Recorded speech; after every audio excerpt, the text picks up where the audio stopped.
안녕하세요. 케어유 뉴스 김영래 편집장님의 인사이트 아침마다 지혜 시간입니다. 오늘은 그 120번째 칼럼을 좀 깊게 파볼까 하는데요. 네, 반갑습니다. 바로 미국 출산율 이야기입니다. 데이터로 그 이유를 파고든 상당히 흥미로운 분석에 담긴 칼럼이었어요. 네, 맞아요. 이게 그냥 뭐 통계자로 쭉 나열한 게 아니라 김 편집장님 시각으로 풀어낸 칼럼이라는 게 중요하죠. 그렇죠. 오늘 저희는 이 칼럼을 통해서 미국 출산율 문제의 진짜 이유가 뭘까? 그리고 이게 청취자분들께는 어떤 의미일까? 같이 좀 생각해 보려고 합니다. 시작부터 그 숫자가 좀 충격적인데요. 미국 합계 출산율 1.6명. 아, 1.6이요? 네. 인구 유지에 필요한 2.1명에는 뭐 한참 못 미치는 수준이죠. 칼럼에서도 지적했지만 이게 그냥 숫자로 끝나는 게 아니잖아요. 미래 노동력이라든지 사회 전체의 활력 제한 문제로 이어지니까요. 맞습니다. 심각하게 봐야 할 문제죠. 그럼 칼럼에서 짚은 첫 번째 이유부터 한번 볼까요? 네, 그게 바로 문화적인 변화입니다. 칼럼에서는 과거에는 뭐랄까, 결혼하고 아이 낳는 게 당연한 수순이었다면, 그렇죠. 약간 필수 코스 같은 느낌이었죠. 네. 근데 이제 젊은 세대는 그게 아니라는 거죠. 개인의 커리어나 자아 실현, 이런 걸 훨씬 중요하게 생각하면서 결혼이나 출산은 이제 필수가 아닌 선택의 문제가 됐다는 분석입니다. 그러니까 결혼을 좀 미루거나 아예 안 하기도 하고 또 하더라도 아이를 예전처럼 많이 낳진 않는다는 거죠. 그렇죠. 혹은 아예 낳지 않거나요? 이거 듣고 보니까 나를 위한 삶이 중요해진 흐름. 한국에서도 정말 많이 체감되는 부분인데요. 네, 아마 청취자분들께서도 주변에서 많이 보실 거예요. 이게 상당히 깊은 문화적 흐름이라 칼럼에서 지적하듯 그냥 뭐 경제적 인센티브 몇 개 준다고 쉽게 바뀔 문제는 아닌 것 같습니다. 하긴 그렇겠네요. 그런데 이 문화적인 변화만으로 다 설명하기는 또 어렵잖아요. 칼럼에 나온 그 경제적 부담 수치를 보니까 와, 이거 정말 현실적인 문제구나 싶던데요. 맞습니다. 그게 두 번째 핵심 이유로 꼽힌 건데요. 특히 칼럼이 인용한 EPI 분석 결과가 좀, 네, 충격적이죠. 어떤 내용이었죠? 맞벌이 부부가 첫 아이를 낳았을 때 이전하고 비슷한 생활 수준을 유지하려면 연간 한 3,630만 원 정도가 더 필요하다는 거예요. 연 3,630만 원이요? 와, 네. 근데 이게 가구 소득의 거의 40%에 달하는 금액이라고 하니까요. 그러니까 칼럼의 표현처럼 아이 키우는 게 거의 사치처럼 느껴질 수도 있겠다. 이런 생각이 들더라고요. 3,630만 원. 정말 그 숫자를 보니까 아, 이래서 아이 낳기를 망설이는구나 하는 게 확 와닿았습니다. 이게 단순히 비용이 많이 든다? 이걸 넘어서는 문제인 것 같아요. 바로 그겁니다. 칼럼에서도 그 점을 강조하는데요. 단순히 돈이 많이 드는 게 아니라 아이를 낳으면 내 삶이 더 힘들어질 것이다 라는 어떤 두려움. 네, 두려움. 그게 출산을 망설이게 만드는 아주 강력한 요인이라는 거죠. 미래에 대한 불안감이랄까요? 그렇군요. 그런데 또 흥미로운 지점이 있었어요.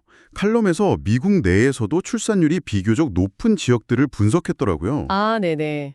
군인 가족이 많은 지역이라든지 아니면 특정 종교 공동체가 강한 지역, 이런 곳들은 좀 다르다는데 이건 어떻게 봐야 할까요? 칼럼은 그 사례들을 통해서 중요한 점을 딱 짚어내요.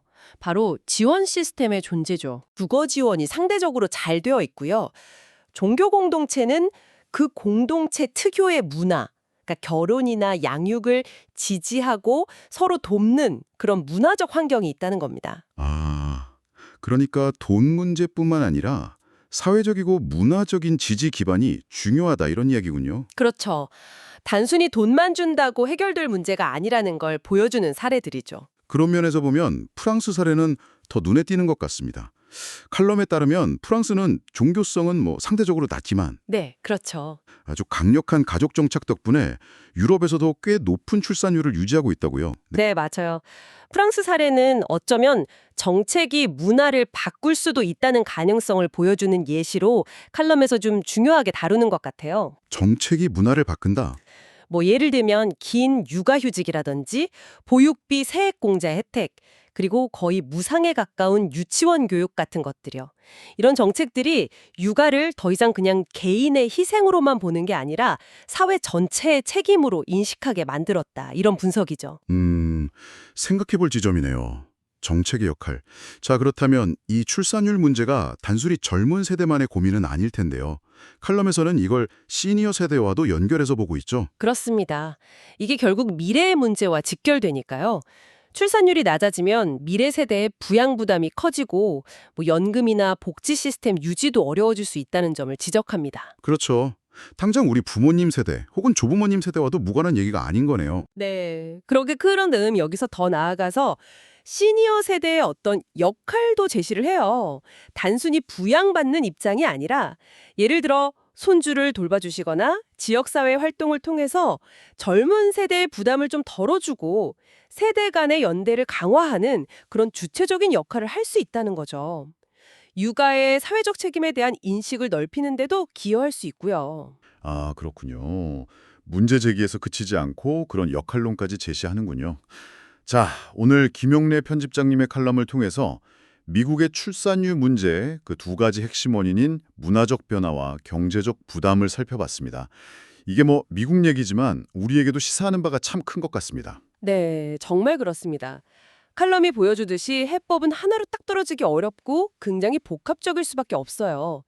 단순하게 돈을 지원하는 걸 넘어서서 아이를 낳고 키우는 일이 정말 개인의 어떤 큰 희생이나 부담이 아니라 사회 전체의 지지 속에서 보람을 느낄 수 있는 경험이 되도록 만들어야 한다는 거죠. 정책, 문화, 공동체, 이 모든 것들이 함께 가야 한다는 메시지를 다시 한번 생각하게 됩니다. 네. 마지막으로 컬럼의 논의를 바탕으로 청취자분들께 질문 하나 던져보면서 마무리할까 합니다.